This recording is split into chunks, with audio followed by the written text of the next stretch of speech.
Welcome back again to the Chasing Tone podcast. This is Brian with Mr. Tone Mob Podcast, Blake Weiland. How's it going, man? It's really good. The weather's been good, and I'm feeling funky fresh. How's your week been? The week is really just getting started, but I did have quite a nice weekend. Weekend, I should say, yes. Yeah, of Mother's Daying, and it was actually very enjoyable. So, really? Even though I'm not the mother. I was going to say, I didn't realize you were a mother. It was like, well, what do you want to do, honey? Like, I want to go eat some good food. Like, oh, okay, I can make that happen. No problem. Oh, yeah, that's awesome. So, yeah, it was low key and enjoyable, and the Blazers won Game 3, so I'm smiling. Oh, you're a sports guy, huh? No, I'm not. I'm just a Blazers fan. That's pretty much it. Now, Blazers, is that a basketball team or hockey or what is that? Sports ball. Yeah. Okay. Yeah, it's the sports ball, and they throw the puck in the basket, and they get sports points. It's to get sports points. Gotcha. Yeah. Mm-hmm. I love sportsing stuff. So. Oh yeah, go sports. Yep. So guess what I did last week? I'm gonna go out on a limb and say that you went to Iceland. Wrong direction. Oh, okay. Which not What'd to you be do, confused Brian? with One Direction, which is a totally different band. But it is, which is also the wrong direction. Right, exactly. Yeah. No, I actually I got to hang out with Mr. Paisley last Thursday Mr. and Friday. Paisley himself, like the guy who invented the handkerchief. No. No. This guy actually sings music. Sometimes it's on the radio. Radio. Radio you're talking about Brad Paisley? Yes, Brad Paisley, of Paisley Drive fame. Yes, of Paisley Drive fame, the renowned Telecaster player. Yes. Got to hear the new Dr. Z DB amp, which is killer. It's awesome. Sounds great. Especially, he runs it in stereo, which is pretty magical to be standing a foot away and hearing it at that volume. Oh, man. It's like, I'm like, all right, so I'll trade you this pedal for that amp, right? Maybe even 2 pedals. Yeah, I did bring some stuff really for him cool. to check out. Yeah, it was great, man. I brought some stuff for him to check out. Some top secret super stuff. Or wait a minute, some super top secret stuff, rather. It worked the other way, too. Top secret super stuff. Get all dyslexic. I can't even say the word. Get all that on that word. What was I saying? Yeah, so the ethereal that we showed at NAMM that still hasn't been ready, should be ready here soon, which is like a delay and reverb thing, right? Yes, very cool. So it's it also like does this ambient. It's got several delay settings. One of those is like a very ambient type of thing where the delays are building on itself, and it's just a really cool effect. And so it's so cool, like when you design something and you put it in front of an artist, and like most of what he does is writing.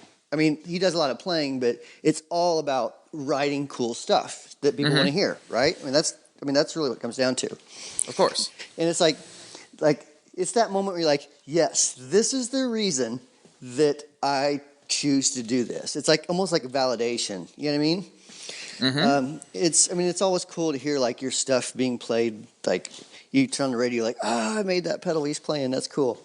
But it's even cooler whenever you watch someone play a pedal for the first time, and then they start writing things around the pedal. You know what I mean? Oh yeah. Then that was just such a cool thing to like. You can see gears turning. You know what I mean? And he starts playing these lines, and he's like, he goes, how soon can I get one of these? And I said, well, that's the only one I got, so you can't have that one.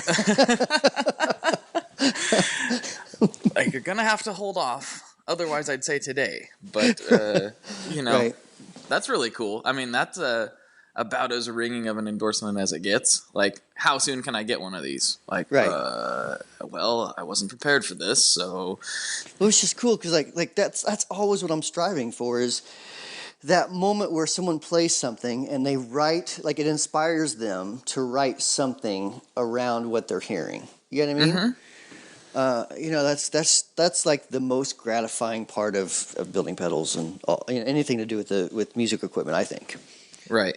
Well, I mean, that's the whole point, isn't it, really? Like, to make somebody experience something in a different way. We've kind of touched on this before and we both get like really dreamy and like, it's so amazing. But it really is. I mean, that is the whole point of new gear, is to push you into a new sonic direction.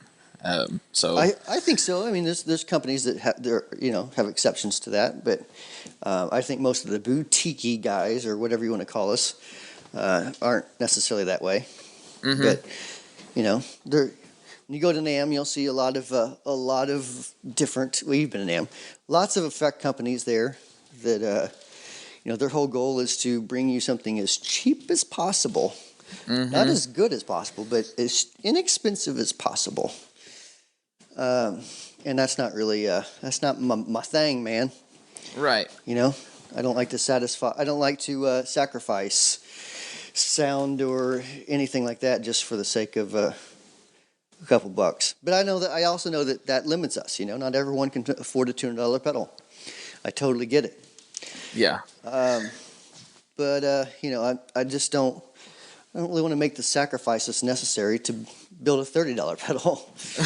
Right.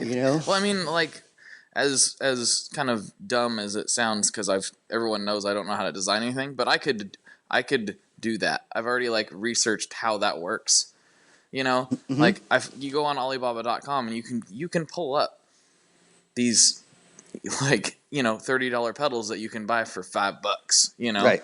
Yep. And you stick your sticker on them and wham bam. And that's why, like, when I went for the first time, I was like, why are this exact same pedal was 4 booths over with a different sticker on it, identical. Yep. I'm like, why?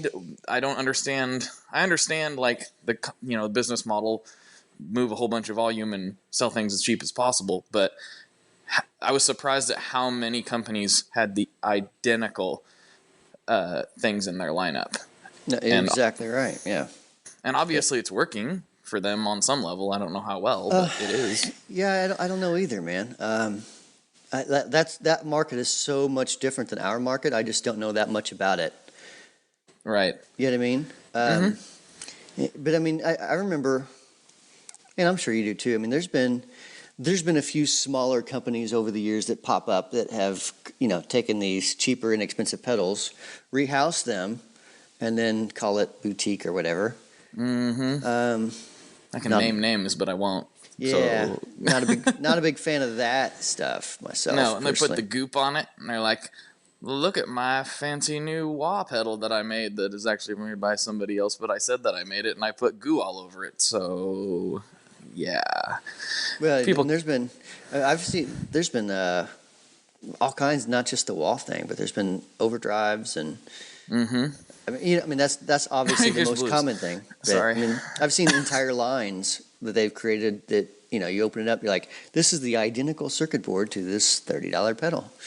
Right. That's weird, Isn't that like, I don't know, doesn't that just grind your gears? Like, because that's so the antithesis of what, the respected guys in the industry do. It's the exact opposite. Right. And I think those guys, not all of them, obviously, but the DIY community's not dumb. Eventually they figure that stuff out. I've seen, I'm sure there's other guys that have got away with it, but I don't know. Not for long. Because the truth is, like there's forums like free stomp boxes and DIY stomp boxes, and the DIYers, if it's a cool pedal that starts selling, they get a hold of it and they see what's going on underneath the hood, Mm-hmm. And if those guys, there's, I kind of came from that community of DIYers, so I've seen a lot of circuit boards over the years, So right. it's pretty easy to open something up. You're like, yep, that's this pedal. You know what I mean? Right. In the same, in the same way that like you can open up a pedal and like start counting capacitors and resistors. Like, yeah, it's just Tube Screamer. You know what I mean? So this is kind of dumb. I'm sure this has happened, but probably not because it's way too dumb. But do you think there's guys that maybe do something like that? Like, okay, it's a Tube Screamer tweaked to whatever, but they'll like add components in that aren't really doing anything to try to throw people off. Yeah, it's been done before. Right. Yep. Funny. People have done that. But I mean, but the thing is, like, if once you actually know how to like reverse engineer a pedal, it's pretty easy to. You're like, huh? There's really no traces going anywhere. That doesn't really make any sense. No. You know. I just did a big circle, and it's not connected to anything. Well, all right. Right. Everything's in parallel here. Yeah, it doesn't make sense. Oh man, that's kind of funny. I mean, it really is. Like, it's slightly comical if people know what we're talking about, but I'm sure they do. It's just an interesting mindset, I suppose. It's like you spent the time to like create. You didn't really create it, but you spent time to build something. And like we've talked about before, there's not really a bunch of billionaires floating around in the boutique pedal market. So like, how much money were you trying to make and staking your reputation on this phony thing? Well, that's the thing. I think people like think that there's just this big flood of cash. Like we're all in Silicon Valley or something. Mm-hmm. And the truth is, most of us are living pretty meagerly. Right. Like, I mean, well, I don't know, Brian. Martinsville in Indiana is known as a hub of cash and millionaires and Wall Street type tycoons. Yes, I mean, definitely. That's what it's known for. Oh yes, it definitely is. That's why we have a Walmart and a Chili's. What did you call the Martinsville limousine? Was that your golf cart? Yes, you've caught me. I do have a golf cart, but you kind of got to when you live out in the middle of nowhere. Yeah. Oh, absolutely. Yeah. We had a 4-wheeler, but I think we screwed the motor up on that one. Uh-oh. Thanks, kids. Oh boy, them kids. They put diesel in it. No, I got a teenage boy who he's kind of like Ricky Bobby. He just wants to go fast. Oh. Yeah, that's understandable. That tends to happen. They wind it up. This is unrelated. I do want to ask you something real quick. This is going back to what we were originally talking about before we talked about ripoffs. Brad Paisley's studio must be pretty incredible. I'm just imagining it. I don't know what it looks like. I thought we were going to be going out there, but plans kind of changed. So instead of that, they were rehearsing for a tour. Okay, gotcha. And so I just hung out with him during rehearsals and stuff. Which is, I mean, it's cool, but it's not like what everyone would think. Like, for example, they're all using in-ears, right? Of course. If even if they're at a concert and you're backstage, like or even on stage while they're playing, all you hear is drums, guitar. You hear the instruments. Mm-hmm. But I mean, they're so loud, it's kind of all muddy and muddled together. Like you can't always make out what's going on. The only vocals you hear are anything that goes out and bounces back. Oh, gotcha. Yeah. And plus you're hearing the instruments go out and bounce back. So it's actually, you're hearing all that muddled together. And so it's actually, it's not super, super clear at all. You know what I mean? I know exactly what you are talking about. We don't all use in-ears, but my band, whenever we practice, we're using headphones. Mm-hmm. So it's obviously much smaller scale than what you're talking about. But our wives will come up like, I can't even hear anything but drums. Like, well, that's because we're listening to it in the headphones, so we can actually hear it. I kind of advocate practicing that way for people if they can do a setup like that. What is that setup? I'm not familiar with that setup. What's that look like? So it's basically like a condensed version of what you're talking about. All the guitars are amped, and depending on where we're at, the drums will be either electric drums or if we're in a better spot, there'll be real acoustic drums. So everything's mic'd like you would be doing like maybe a bigger venue or something, but we're in a little practice space. That has kind of allowed us to keep our volumes down a little bit overall, but still be able to get pretty good tones and hear, what each other is doing. And then it's ran out to a mixer and a headphone amp, and then everybody's kind of got some control over the levels. So is all this stuff like at your house, or do you rent a rehearsal space and you have to drag everything there and set everything up? No, it's at one of our houses. I have I'm working on trying to get a more permanent setup at my place. Right now it's really just cobbled together, and we've only played at my place once, but it's at one of the band members' houses. So yeah. Like I've built kind of my little shred shed out there, and then recently the bass player took part of his shop. He has a pretty good size mechanic shop, and sectioned off a part of it to have a jam space out there as well. So yeah, it's so you have like isolated. You have like isolated rooms or something, or how are you miking everything up independently? Are you just throwing a 57 on it, or yeah, what? we're just throwing a 57 on it. So in the past, we have had the amps in a different room, and that worked out pretty well. That actually at one guy's studio, we were playing in his basement with electric drums, and then he has a small studio that is kind of like, I don't know, 30 feet from his house, and or so, maybe a little further, and he actually ran a snake in conduit underground. So we had the guitar amps all snakes. In the studio. You hate snakes? I don't like snakes at all. There's copperheads here, man. Those things are dangerous. They'll kill you. Oh, we just got garter snakes around here. They're like worms. They don't even bother me. Yeah, we have those too, but we have copperheads out here. And apparently, someone has seen a rattlesnake here recently, which is awesome. Gotta love that. Oh, that's fantastic. I didn't know that you had rattlesnakes in that area. I didn't either. Apparently, someone found one in town somewhere. So you basically live in Australia at this point. You got to get the heck out of there. I definitely live in the middle of nowhere. I do. I live, it's in between Indianapolis and Bloomington, if you're familiar with Indiana, which you're probably not, which means if you're looking at a map of Indiana and you see Indianapolis right in the middle, go about a half an inch down. Okay. About half an inch away. Well, so you're not that far. Yeah, it's like half an inch. How long does it go that far? Nice.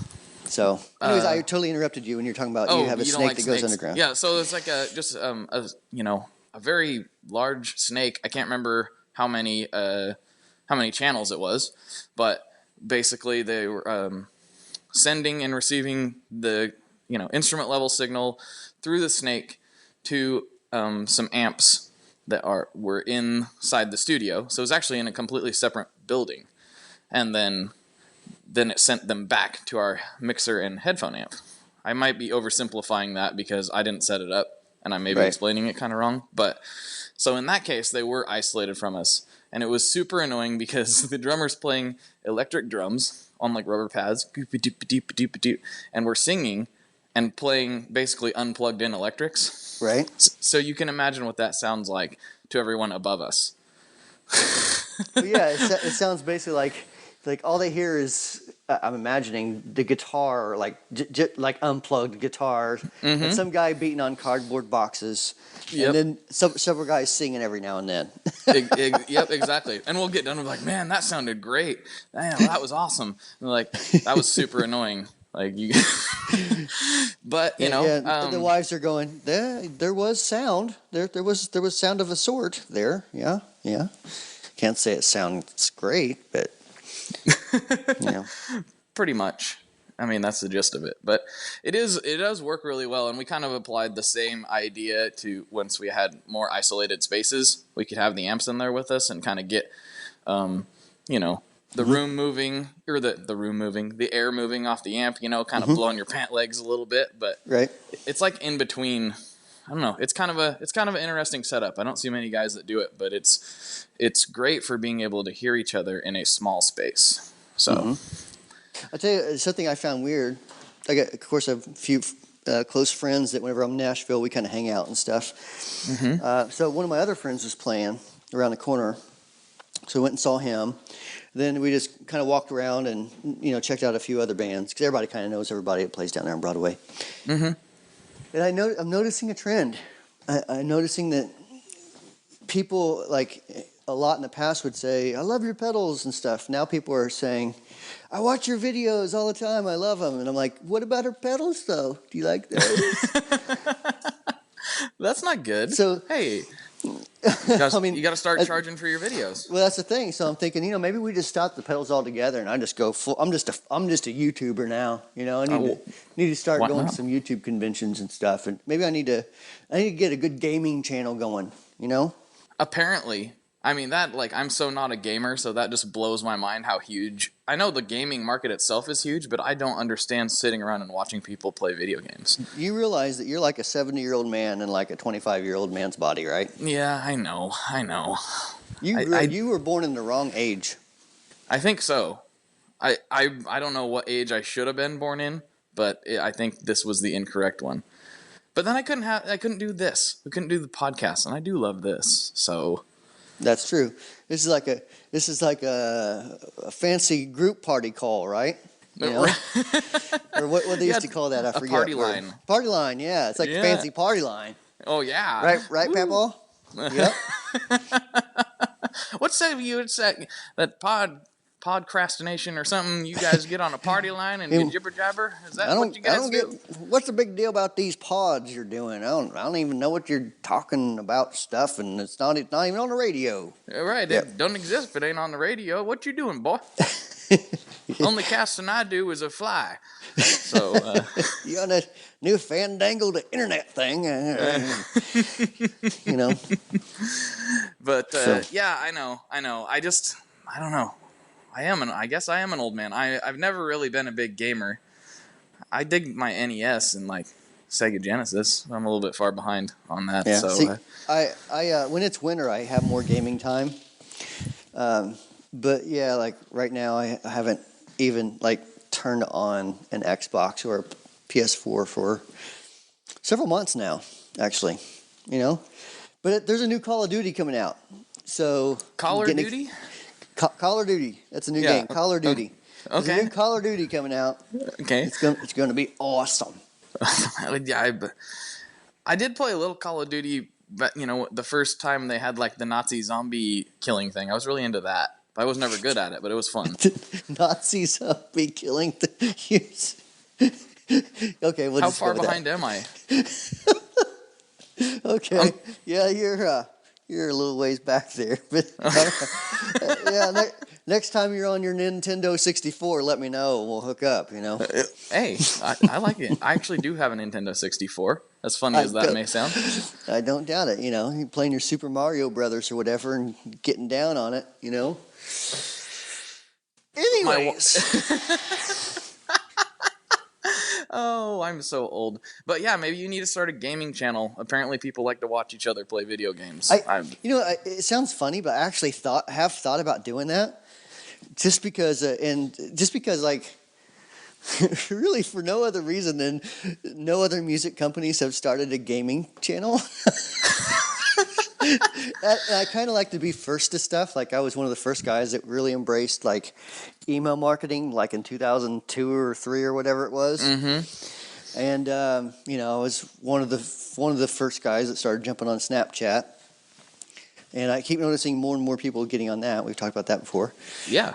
But nobody. I don't see anybody doing a gaming channel. TC Electronics, where you at? Come on. Yeah, you know what? They should be doing a gaming channel. That'd be great. We need to get all these guys together, and then we'll just shoot each other in Call of Duty. I love it. Actually, it's really funny that you bring that up because I was talking with Jay Leonard J. He's a demo guy, one of the newer guys, but does great demos. Yep. And yep. Yeah, he super was good guy too. He actually is a really, really sweet guy. Oh, he is. He is a gear nerd like you wouldn't believe. He gets all excited like I do. So yeah. Yep.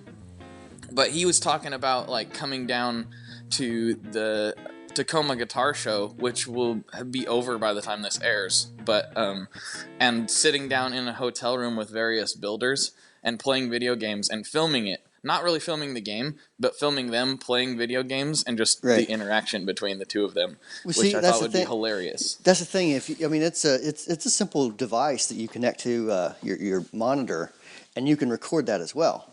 So you can have cameras, recording everybody, and gameplay, the gameplay at the same time. Right. So and then with good editing, you just cut back and forth. Once I. Think of somebody I can pick on. Once I take out Josh Scott, in Call of Duty, you know what I mean? And then he throws his controller at me, and he's like, "You're such an idiot!" And I'm like, "Oh yeah, well, who's going to make a pedal called the Morning Glory?" You know what I mean? And we just start like this big argument over Call of Duty. That would be entertaining, I think. I would totally. I don't like gaming channels, but I'd watch that. So then at the end, it shows us all. At the end, it shows us all like hugging it out, and drinking a beer or something. I don't know. Having tacos together. There you go. There you go. Yeah, why not? That's the thing. Tacos. This is kind of funny. On a similar-ish subject.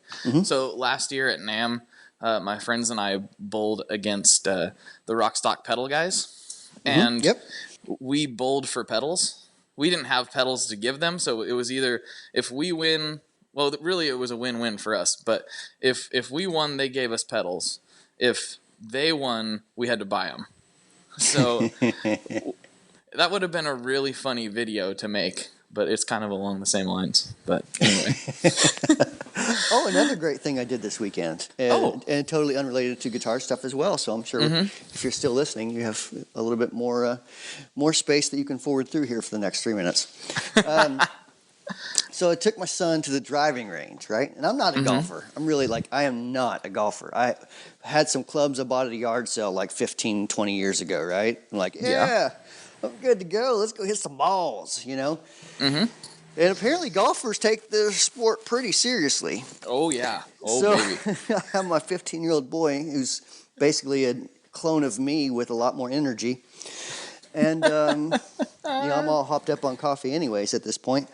And so we go to the driving range, and, he's throwing him up in the air and hitting him like a baseball, and we're laughing about it. And we're doing the Happy Gilmore thing, and just being stupid. So we start out at one end, and everybody just kind of keeps moving, like, away from us. So, we're going to go to the good spots. And so we move back over there, then they move even further. And then we got in the enclosed space, because that's, like, prime real estate, the driving range. And basically, by the time we left an hour later, we had chased everybody out of there. They all left. They were like, "This is I don't know these Wamplers and their baseball golf. We can't have any of this. This isn't working." Yeah, because we were totally not being quiet or anything. At one point, I hit a ball and it bounced off a post and almost broke the window to the shop. That's my kind of golfing right there. I'm on board. So, I'm telling my son, I'm like, you don't need technique. You just got to, it's all in the biceps, you just got to muscle your way through it, And, I don't think people really appreciated our humor that day. Well, they need to stop being so uptight, man. Well, I noticed when we left that the people in the shop didn't say, "Come back soon." They're just like, "All right, then, bye now." All right, give us the balls, give us the basket and get out of here. That's the other thing. Apparently, they really frown on you going out into the grass to get more balls when you run out.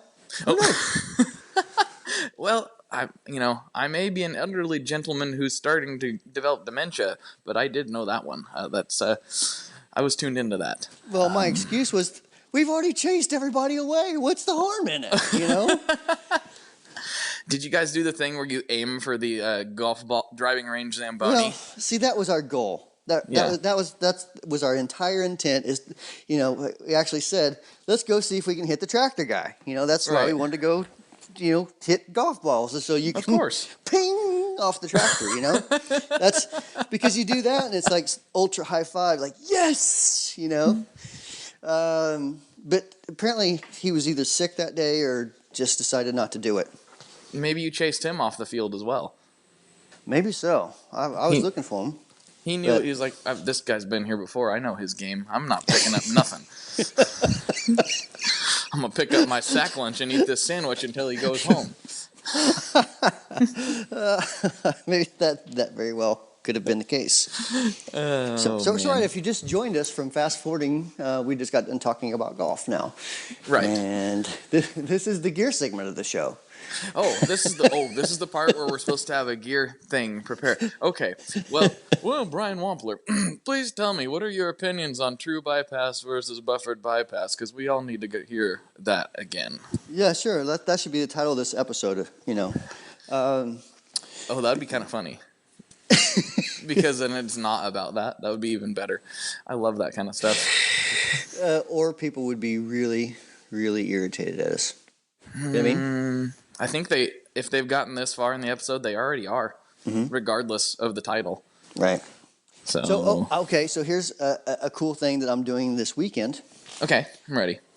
So Brad Paisley's of course, he's in Nashville. So he's doing a show in Nashville, very small place. I think it's called the Cannery, in case anybody in Nashville is wondering what I'm talking about.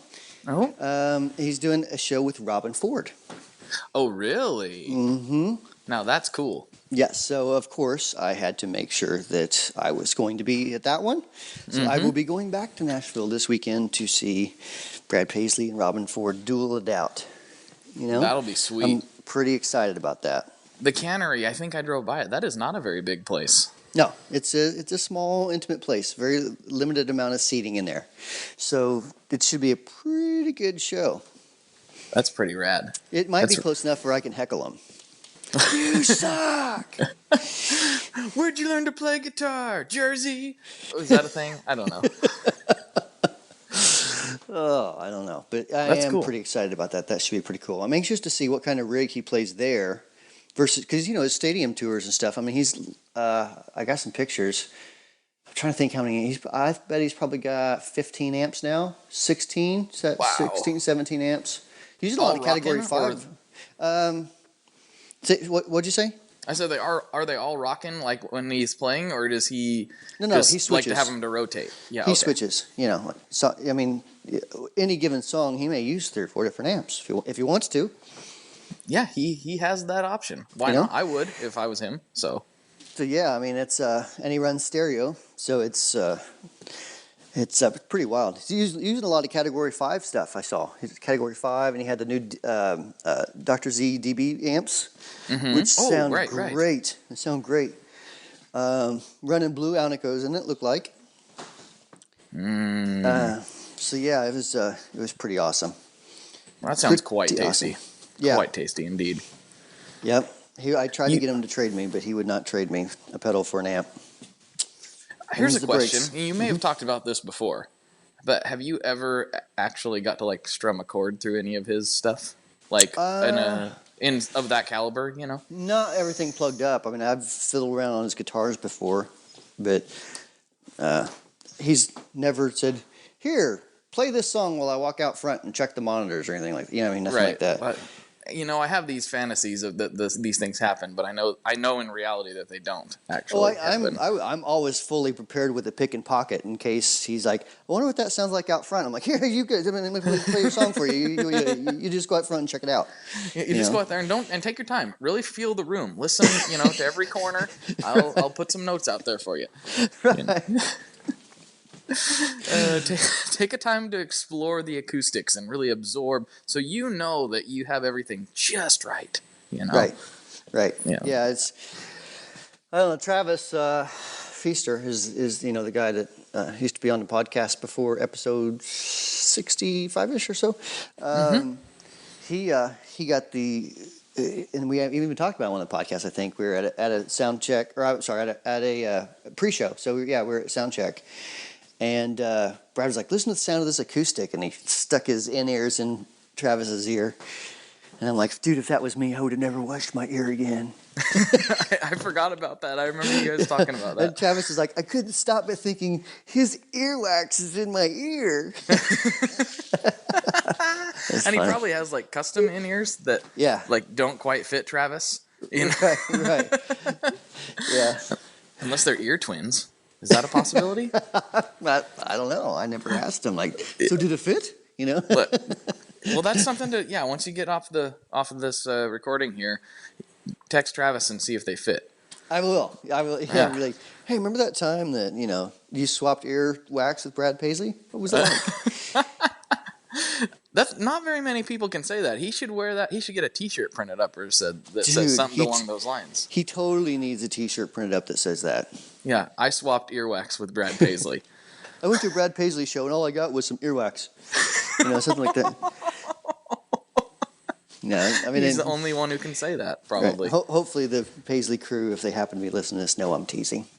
Right. So, all I got was earwax, and my face melted off by some shredding. If not, I'm sure when I go to get my ticket this weekend, I'll be like, yeah, you don't have a ticket here. Odd. That's so weird, Brian.